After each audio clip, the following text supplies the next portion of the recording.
রাধে রাধে সুধী ভক্তবৃন্দগণ, কোন কোন মাসের প্রথম দিবসে মাস পয়লা দিবসে ভগবানকে কি কি ভোগ দিলে ভগবান সন্তুষ্ট হন, প্রসন্ন হন, খুশি হন, ভক্তের মনোবাসনা পূর্ণ করেন, এখন আমরা সেই সমস্ত তত্ত্ব নিয়ে আলোচনা করব।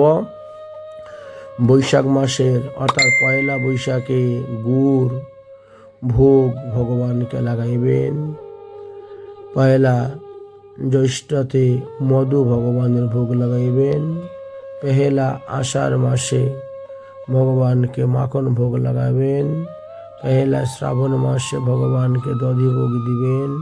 পহেলা ভাদ্র মাসে ভগবানকে মিশ্রি ভোগ দিবেন। পহেলা আশ্বিন মাসে ভগবানকে পায়াস ভোগ দিবেন। পহেলা কার্তিক মাসে ভগবানকে দুগ্ধ ভোগ দিবেন। পহেলা অগ্রহায়ণ মাসে ভগবানকে খাজা ভোগ দিবেন। পহেলা পৌষ মাসের পহেলা দিন ভগবানকে রাবড়ি ভোগ দিবেন।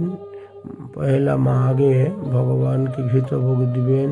পহেলা ফাল্গুনে ভগবানকে নারকেল ভোগ দিবেন এবং পহেলা চৈত্রতে ভগবানকে পঞ্চামৃত ভোগ দিবেন। এইভাবে বিধান দেওয়া আছে।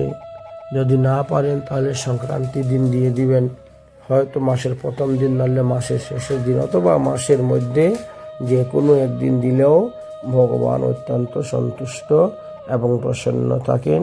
আর ভগবানের সেই ভোগ প্রসাদ পেলে পরে ভক্তের মনোবাসনা পূর্ণ হয়।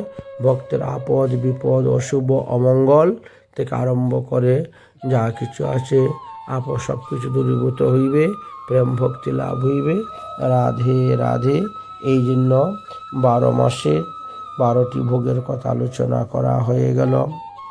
তাহলে মাসব্যাপী, সপ্তাহব্যাপী আর তিথিব্যাপী সব তত্ত্ব কথাই আপনাদের কাছে তুলে ধরলাম। জয় রাধে।